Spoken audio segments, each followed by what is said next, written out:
नमस्कार दोस्तों, आज हम लोग 1 और 2 जनवरी को दैनिक भास्कर में छपे 2 महत्वपूर्ण आर्टिकल से 7 प्रश्न बनाने वाले हैं। ये सातों प्रश्न हम लोगों के एग्जाम के पॉइंट ऑफ व्यू से काफ़ी इंपॉर्टेंट हो सकते हैं और ये दोनों टॉपिक हम लोगों के सिलेबस के अकॉर्डिंग भी आते हैं। एक खनिज संसाधन के अंतर्गत आ सकता है, दूसरा पुरस्कार के अंतर्गत। तो उम्मीद करते हैं सभी प्रश्न को आप देखिएगा और सही जवाब उसका सोचने का प्रयास कीजिएगा। चलिए पहला प्रश्न देखते हैं। झारखंड के किस जिले में लिथियम और नायोबियम के बड़े भंडार मिलने के संकेत मिले हैं? रांची, गिरिडीह, धनबाद और जमशेदपुर।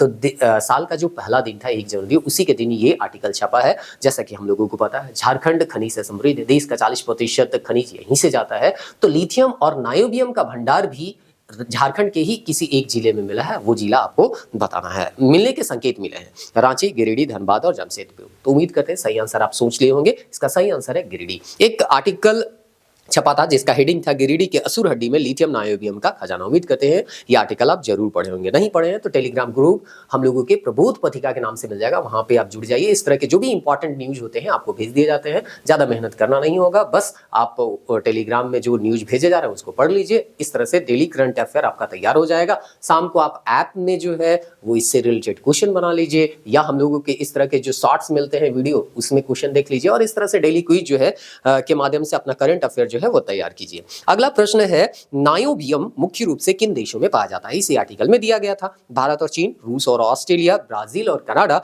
और चौथा ऑप्शन है अमेरिका और जापान। तो इसका सही आंसर है ऑप्शन 3 या सी, ब्राजील और कनाडा। अगला प्रश्न है, लिथियम को ग्रीन एनर्जी के लिए गेम चेंजर क्यों माना जा रहा है? या प्रदूषण को सीधे खत्म करता है, या इलेक्ट्रिक वाहन और सोलर पैनल की बैटरी के लिए मुख्य आधार है, या केवल जंगलों में पाया जाता है, या कोयले का सस्ता विकल्प है? तो ऑप्शन बी इसका सही आंसर है। यह इलेक्ट्रिक वाहन और सोलर पैनल की बैटरी के लिए मुख्य आधार होता है, मुख्य कंपोनेंट यही है लिथियम।